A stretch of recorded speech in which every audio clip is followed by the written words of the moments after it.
अखंड भारत अखंड भाषण म्हणत सामनातून मोहन भागवत यांना टोला तर 11 वर्षांपासून देशाची प्रचंड सत्ता सैन्य संघ परिवाराच्या हातात अखंड भारतावर अखंड भाषण मात्र सुरू सामनामधून सरसंघचालक मोहन भागवत यांच्यावर टीका।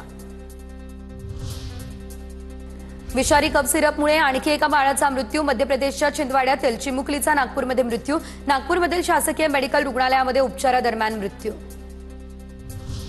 महाराष्ट्रात कोल्ड्रिपचा साठा असल्यास तो गोठवण्याचे राज्य सरकारचे निर्देश तर कोल्ड्रिप या लहान मुलांच्या खोकल्यावरील औषधामुळे बालकांचा मृत्यू संख्येमध्ये वाढ दरम्यान महाराष्ट्रामध्ये या औषधाचा पुरवठा झाला नसल्याचं अन्न आणि औषध प्रशासनाचे आयुक्त राजेश नार्वेकर यांच्याकडून स्पष्टीकरण। उपराष्ट्रपती सीपी राधाकृष्णन यांनी 4 वाजता सर्वपक्षीय सभागृह नेत्यांची बैठक बोलावली। या बैठकीला भाजप सभागृह नेते जेपी नड्डा विरोधी पक्षनेते मल्लिकार्जुन खरगे यांच्यासह सर्वपक्षीय नेत्यांची उपस्थिती असणार।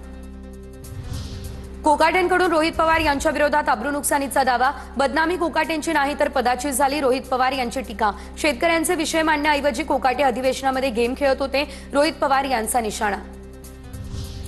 मनसेचे नेते अमित ठाकरे यांच्या आगामी मुंबई पालिका निवडणुकांच्या पार्श्वभूमीवरती मुंबईमधील मनसे विभाग अध्यक्षांसोबत बैठक मनसे मुख्यालय राजगड या ठिकाणी थोड्याच वेळात होणार बैठक सुरू।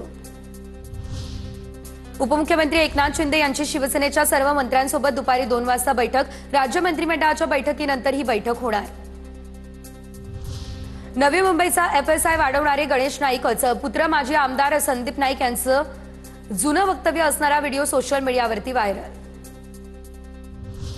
एकनाथ शिंदे आणि गणेश नाईक आज एकाच मंचावरती अभिजात मराठी भाषा सप्ताह दिनानिमित्त ठाण्यामध्ये कार्यक्रम गणेश नाईक कार्यक्रमाला राहणार उपस्थित अशी शक्यता एकनाथ शिंदे उदय सामंत अन्य नेत्यांना कार्यक्रमाचं आमंत्रण।